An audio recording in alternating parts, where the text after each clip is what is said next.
Mister Alzheimer.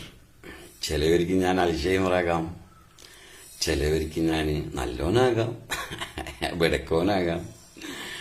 ആരോ ഒരാളൊരു comment ഇട്ടിട്ടുണ്ടായി, എന്തായാലും എനിക്ക് പിരാന്താണ്. പ്രിയപ്പെട്ടവരെ, അദ്ദേഹം മരിക്കുന്നതിന് ഒരു 10 ദിവസം മുമ്പുള്ള ഒരു വീഡിയോ ആണ് ഇതിപ്പോൾ സമൂഹ മാധ്യമങ്ങളിലൊക്കെ തന്നെ കുറേ വന്നിട്ടുണ്ട്. അപ്പോൾ കാണാത്തവർക്ക് വേണ്ടിയാണ് ഈ ഒരു വീഡിയോ ഷെയർ ചെയ്യുന്നത്. അപ്പോൾ നമുക്കറിയാം, വിശ്വാസമായിട്ട് ബന്ധപ്പെട്ട് മതവിശ്വാസങ്ങളൊക്കെ ആയിട്ട് ബന്ധപ്പെട്ട് ഒത്തിരി ട്രോളുകളും കാര്യങ്ങളൊക്കെ ഇറങ്ങുന്ന ഒരു കാലഘട്ടമാണ്. അപ്പം അങ്ങനെയൊക്കെ ഉള്ളപ്പോഴാണ് ഇതുപോലൊരു വിശ്വാസി, ഒരു പക്ഷേ ഇങ്ങനെയുള്ളവരാണ് യഥാർത്ഥ വിശ്വാസി, അല്ലാതെ കുറേ മറ്റുള്ളവരെ കാണിക്കാൻ വേണ്ടി വിശ്വാസമായിട്ട് നടക്കുന്ന ആളുകളല്ല. ഇദ്ദേഹത്തെ പോലുള്ള ആൾക്കാരാണ് യഥാർത്ഥ വിശ്വാസി എന്ന് പറയുന്നത്. അദ്ദേഹത്തിൻ്റെ വിശ്വാസം അനുസരിച്ചു അദ്ദേഹം പറയുന്ന കാര്യങ്ങളാണ് ഇതിൻ്റെ അകത്തുള്ളത്.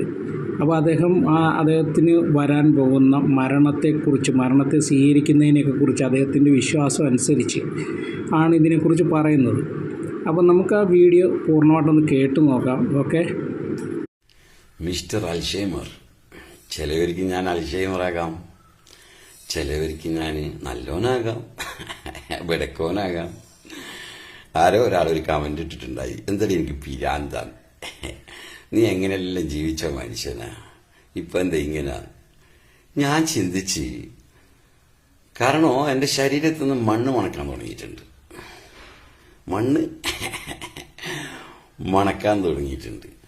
പരമവിധി ചുമ്മായിട്ട് ചൊങ്കില് നടക്കുന്ന ശുചാഹത്ത് നാമുക്കുണ്ട് നാട്ടിലെ.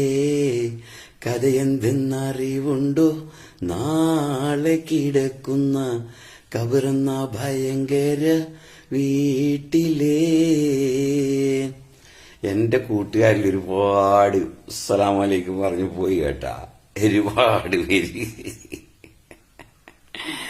മണ്ണ് തിന്ന് ഇപ്പൊ അടുത്ത് ഇൻഷാ അല്ലാഹ് നമ്മളങ്ങോട്ടേക്ക് തന്നെയാ.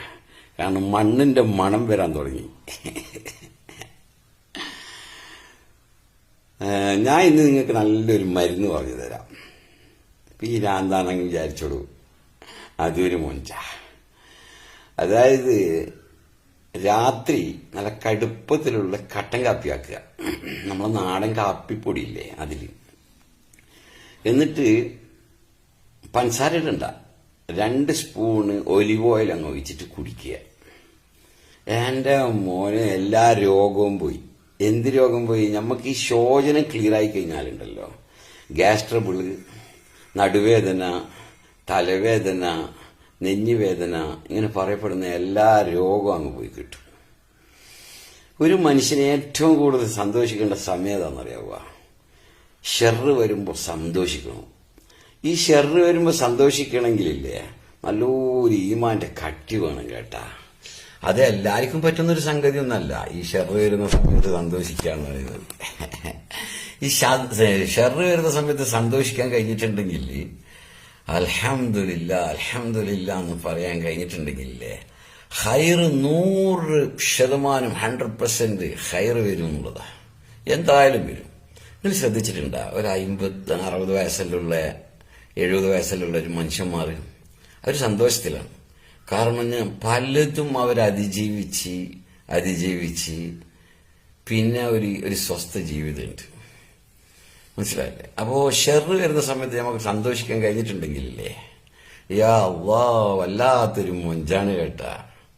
കാരണം ഹൈറ് വരുന്ന സമയത്ത് നമ്മൾ പൊട്ടിച്ചിരിക്കൂല, ഷെറ് ഓർമ്മയിലുണ്ടാവും, കൺട്രോളിൽ പോകും നമ്മൾ. മനസ്സിലായ? ഞാനിങ്ങനെ യൂട്യൂബിലും ചെയ്യുന്നത് നിങ്ങളെ പൈസ കിട്ടാൻ വേണ്ടിയിട്ടൊന്നല്ല കേട്ടാ, ഒരു ടൈം പാസ്. എന്തെങ്കിലും പഠിച്ചതല്ല ഇങ്ങനെ പറയുമ്പോ ചില ആൾ കമന്റ് എല്ലാം എഴുതും, അതായത് എനിക്ക് പിരാന്താടോ.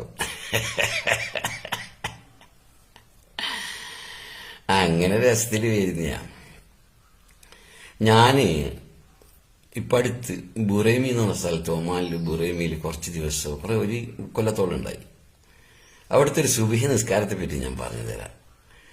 ഒരു 4:30 മണിക്ക് എഴുന്നേറ്റ് കുളിച്ച് എന്നിട്ട് പള്ളിയിലേക്ക് പോകുമ്പോഴേക്ക് യാ അല്ലാഹ്, ഒരു 5-6 സെഫ് അറബികളും അഫ്ഗാനികളും പാകിസ്ഥാനികളും ഉണ്ടാവും. 5-6 സഫ് എല്ലാവരും സുന്നത്ത് നിസ്കരിച്ചിട്ട് ഓതി. എന്നിട്ടുണ്ട് ഒരു സുബഹി നിസ്കാരം. സുബ്ഹാനല്ലാഹ്, ഒരു ബംഗ്ലാദേശിയായിരുന്നു. എന്തോ ഒരു കിറായത്താണെന്നറിയാവോ. മാഷാ അല്ലാഹ്, അള്ളാഹു ദീർഘായുസ്സ് കൊടുക്കട്ടെ ആ മനുഷ്യനിക്ക്. റുക്കൂയിൽ 13 പ്രാവശ്യം ദിക്റ് ചെല്ലും, സുജൂദിൽ 13 പ്രാവശ്യം ദിക്റ് ചെല്ലും, വലിയ സൂറത്ത് ഓതും. അങ്ങനെ ആ സുബഹി നിസ്കാരം കഴിഞ്ഞിട്ടുണ്ടല്ലോ, ആ ഇറങ്ങി വന്ന് ഷോപ്പെല്ലാം തുറന്നിട്ട് എന്തോ ഒരു മൊഞ്ചാന്നറിയാവുക. അല്ലാതെ ഒരു കാട്ടിക്കൂട്ടിൽ നിസ്കാരമല്ല. 13 പ്രാവശ്യം റുക്കൂയിൽ ദിക്റ് ചെല്ലുക, സുജൂദിലും 13 പ്രാവശ്യം ദിക്റ് ചെല്ലുന്നു. എന്നിട്ട് ദ്വാരുന്നു, യാ അല്ലാഹ്, നല്ല ഊതിന്റെ മണത്തിൽ AC-യിൽ ഇങ്ങനെ നിസ്കരിച്ചിട്ട് ഒരു സ്വർഗീയ അനുഭൂതിയാണ് കേട്ടാ. മാഷാ അല്ലാഹ്, മാഷാ അല്ലാഹ്. പടച്ചോനെ നമ്മളെല്ലാം അങ്ങനെ ആക്കിത്തരട്ടെ. ഒരു കൊല്ലത്തോളം ആ നാട്ടിലുണ്ടായി. വല്ലാത്തൊരു മുഞ്ച കേട്ടാ, വല്ലാത്തൊരു മുഞ്ച സുബഹി നിസ്കാരം. വലിയ വലിയ സൂറത്താണ് ഓതുക. ഓക്കെ, അസ്സലാമു അലൈക്കും. ബോറടിപ്പിക്കുന്നില്ല.